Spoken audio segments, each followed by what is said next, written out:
રક્ષાબંધનના પર્વ નિમિત્તે જ્યારે કંઈક બે ઘડી વાત કરવાનું મન થાય ત્યારે આ વૃક્ષો અને વનરાઈ અને ઝરણાઓની સાથે રક્ષાબંધનના દિવસે જ્યારે એક બેન એના ભાઈને રાખડી બાંધે એટલે એના આત્માની અંદરથી એવા આશીર્વાદો વરસાવતી હોય કે મારા ભાઈની માં ભગવતી રક્ષા કરે.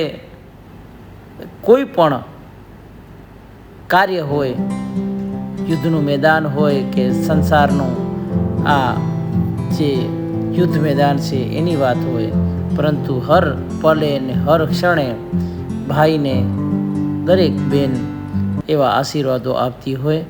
અને એવા સમયે આપણે જ્યારે જોઈએ કે આ રક્ષાબંધન એટલે શ્રાવણી પૂનમના દિવસે એટલા હર્ષો ઉલ્લાસથી આખા ભારત અને દુનિયાની અંદર આ રક્ષાબંધનનો તહેવાર ઉજવાતો હોય છે.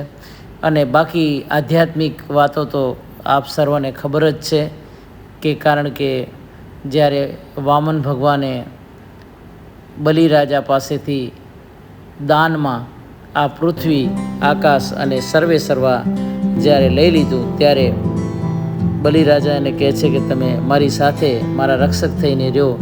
અને પાતાળ લોકમાં એના દ્વારપાલ બનીને ભગવાન રહે છે. અને ભગવાનને આ જગ્યાએથી છોડાવવા માટે થઈ અને માતાજી મા લક્ષ્મી ત્યારે બલિરાજાને પોતાનો ભાઈ બનાવે છે અને એને રાખડી બાંધે છે. એ રાખડી બાંધ્યા પછી ભાઈને કહે છે કે ભાઈ, આ રક્ષાબંધનના તહેવારે મેં તને રાખડી બાંધી છે. ત્યારે ભાઈ કહે છે કે તું મારી પાસેથી કંઈક માંગ. ત્યારે એણે કીધું છે કે ભગવાનને તે જે અહીંયા પાતાળ લોકમાં રાખ્યા છે એને છૂટા કર અને એને પાછા ત્યાં કને સ્વર્ગમાં એને મોકલાવ. અને ત્યાંથી એ ભગવાનને છૂટા કરે છે. અને આ આખી વાર્તા તમને બધાને ખબર જ છે. અને તે દિવસથી રક્ષાબંધનનો તહેવાર આપણે બધા ઉજવીએ છીએ. અને જ્યારે પણ બેન ભાઈને રાખડી બાંધે ત્યારે એને કાંઈ ને કાંઈ ગિફ્ટ આપતા હોય છે. તો જે પણ આપણાથી યથાશક્તિ થાય એ પ્રમાણે બેનને ગિફ્ટ આપવાની હોય. અને એવા રક્ષાબંધનના સમયે અને રક્ષાબંધનનો તહેવાર જ્યારે આવી રહ્યો છે ત્યારે મને પણ મન થયું કે બે શબ્દો રક્ષાબંધનના આપણે વાત કરીએ.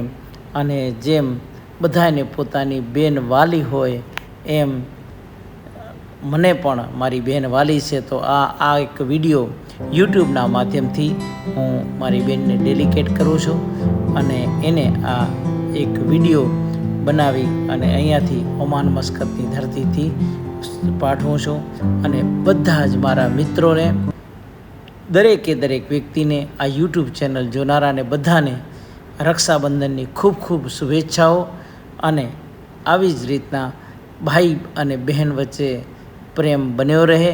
અને બેન પોતાના નિસ્વાર્થ ભાવે કંઈ પણ લેવાની આશા વગર એક અને એક માત્ર એની ઈચ્છા કે મારો ભાઈ સુખી રહે, મારો ભાઈ આનંદિત રહે, મારો ભાઈ ધંધાની અંદર ખૂબ એને મા ભવાની બરકત આપે, એનું સ્વાસ્થ્ય સારું રહે અને એના ઘરમાં સુખ, સંપત્તિ અને બધી જ જાતનો આનંદ મંગલ રહે, એવા નિસ્વાર્થ ભાવે બેન હંમેશા આશીર્વાદ આપતી હોય છે. તો બધાને શુભેચ્છાઓ રક્ષાબંધન.